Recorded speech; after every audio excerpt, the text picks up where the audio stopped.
An early morning shooting ends in murder. We've got the latest coming up.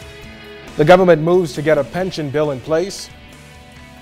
And the search for the primary school student of the year is on. The Bahamas Tonight starts now. Now in HD.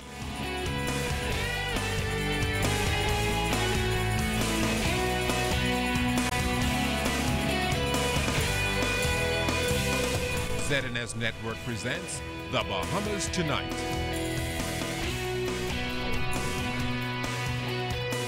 This segment of the news is brought to you by BTC, powered by Lime.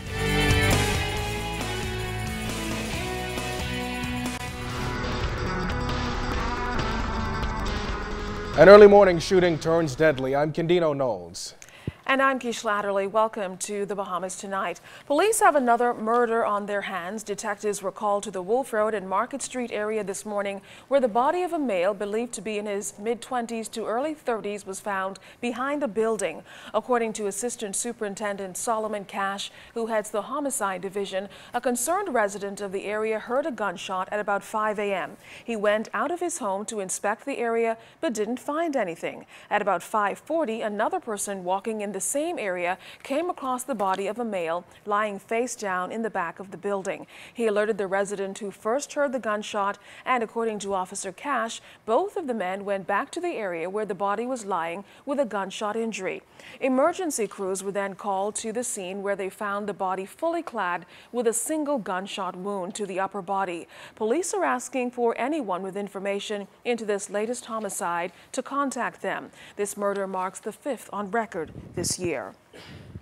There are more details today of that dramatic armed robbery attempt, abduction and shooting, which all began outside a local web shop yesterday. Tonight we hear from eyewitnesses and an armored car company targeted by 4 suspects, including a police officer shot during a gunfire exchange. LaDon Davis joins us now in studio with the dramatic story. Police continue to investigate as they search for 3 more suspects. LaDon, tell us what... Kendino, we now know that the woman abducted supposedly to use her vehicle as a getaway car is safe, and that a suspended police officer remains in hospital with a gunshot wound to the face. But tonight we hear from some of the people closest to the harrowing ordeal, a food store clerk who watched the whole thing unfold, and the armored car operator whose employees' lives were threatened. I was on my way to the store, so I didn't really was outside, but we heard like a lot of gunshots, and everybody inside in our store just ran, and we was like afraid, so we didn't went outside until after the gunshots and after the guys ran and the police came. That's Budget Meat Mart cashier Anastasia Coakley giving her account of Sunday afternoon's broad daylight robbery attempt. On the first day back on the job since the incident, Coakley says she's still shaken. Well, I'm a little bit better now, but yesterday I was still out of it, but I'm good now. The armored truck targeted in Sunday's robbery belonged to ICS Security Concepts.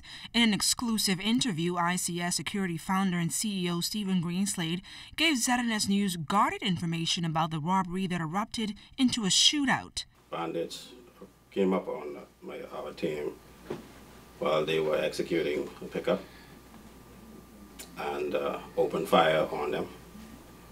The team members took safety in the vehicle and in turn returned fire on the bandits, wounding 1 or 2 of them.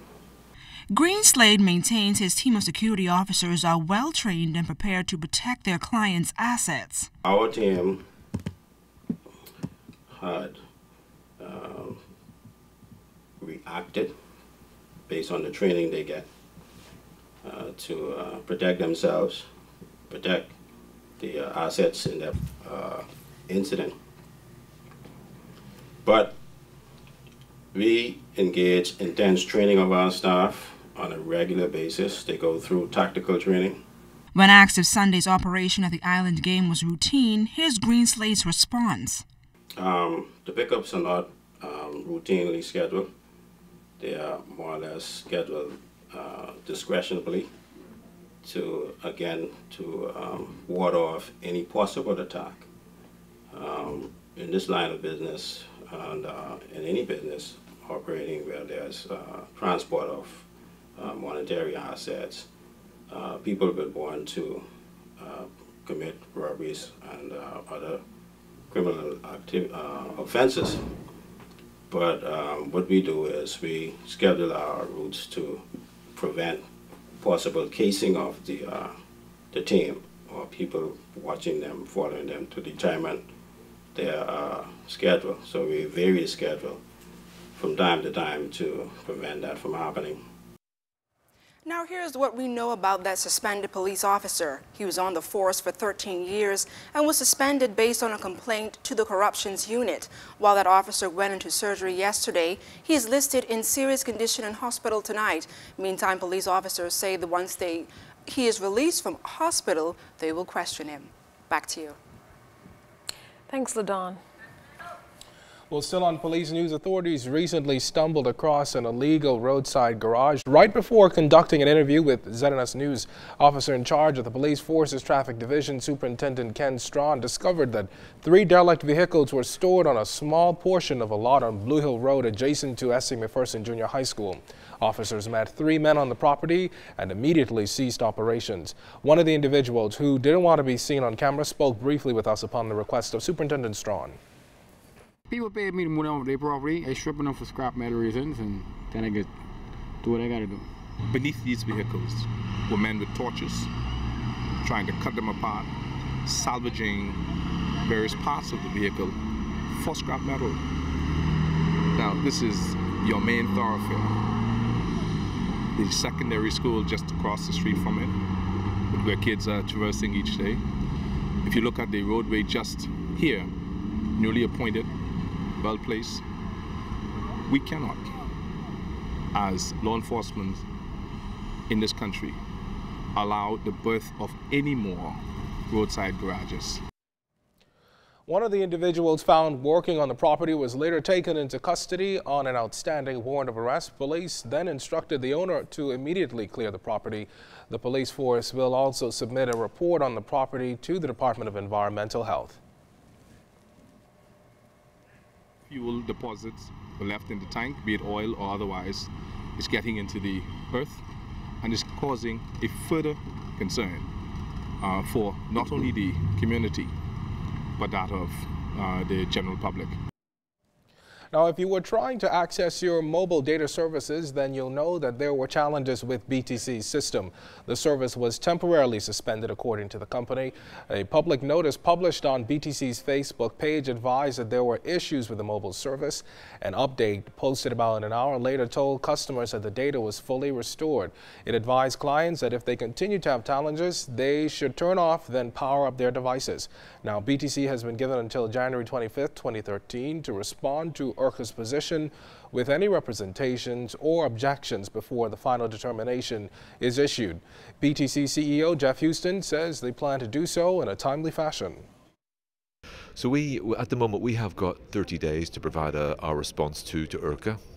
And, you know, whilst we may not agree on everything that they have said, that we'll give them our feedback. But the nice thing about this is, you know, we share a common objective with IRCA, which is to provide a world-class network for all of our Bahamian customers, and we're working hard to achieve that. We've obviously got a lot of things to fix, a lot of things to change out. Some of the things we've got to, others we still haven't got to, which will take us a bit of time. So a good part of this discussion will be getting an aligned set of priorities with IRCA as well, which makes sure that we're both working to build a great network for all of our Bahamian customers. Now, all of this comes after the Utilities and Regulations and Competition Authority released a preliminary determination and draft order 2 weeks ago, which found that BTC was in breach of its individual operating license by failing to take all reasonably practicable steps to maintain to the greatest extent possible the proper and effective functioning of its public telephone network. This ruling coming 6 months after a system-wide meltdown affected its mobile, landline, and broadband customers. A failure to comply with IRCA's order could attract a fine not exceeding 10% of BTC's relevant turnover or any other penalty determined by IRCA. Houston says in the meantime, they are continuing to work on and improve BTC's product offering.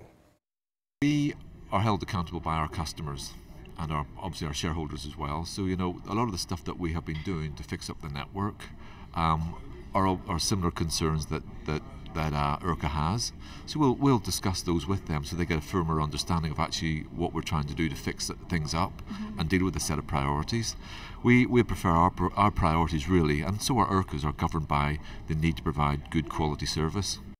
Well, tourism will pump $15 million into an advertising blitz officials hope will translate into higher tourist arrivals. Expect more TV ads, online ads, brochures, and more targeting the widest possible audience with the message it's better in the Bahamas. And as Janaea Noel Ferguson tells us tonight, Minister of Tourism Obi Welchcombe says it's all about promoting new business and attractions that will get more heads in beds. The Ministry of Tourism is targeting a new niche market to help make up the numbers for its anticipated 1.8 million visitors by the end of the year. According to Minister of Tourism Obi Welchcombe, family reunions are the next big money maker for the Bahamas, and the government's new ad campaign, along with a digital platform, is something that he's excited about. For the first time, we're going to be able to help in the management of our inventory throughout the region. So when resorts are showing low arrivals or the growth levels are not there, we're able to immediately intervene. And then we know on a daily, monthly basis where we are, so we can plan ahead. 1 billion tourism-related trips were recorded last year in the region, despite the global economic conditions. Minister Welchcombe says this is a clear indication that people are traveling, but it will take a greater effort by the ministry to reach these persons.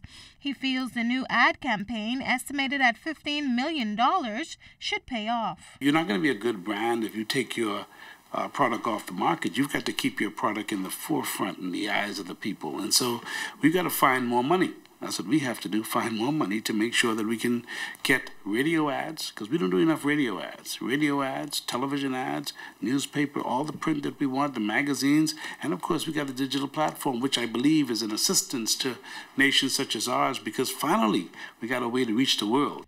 In the next few months, heritage tourism will also be rolled out. Minister Welchcombe says this is a market which has gone untapped. We have heritage culture that we have not focused on as we should, and so we're going to be doing that. So you will see that roll out over the next 8-9 months, but in the meantime, a lot of things will be taking place. So the effect of the new director and her work you will see later. But in the meantime, we're going to market what we have, and so we could constantly have something new to provide to the world. Now, Minister Welchcombe says the global competition in tourism won't keep still, and the Bahamas must continue to push for not only more cruise ship arrivals, but for more air arrivals as well. Janaea Noel Ferguson, ZNS Network News. The hotel union back in court. We've got the outcome of today's sitting of the Supreme Court. And the search for the country's top primary school student is on. You're watching the Bahamas Tonight in HD. This portion of the news was brought to you by McDonald's. McDonald's, I'm loving it.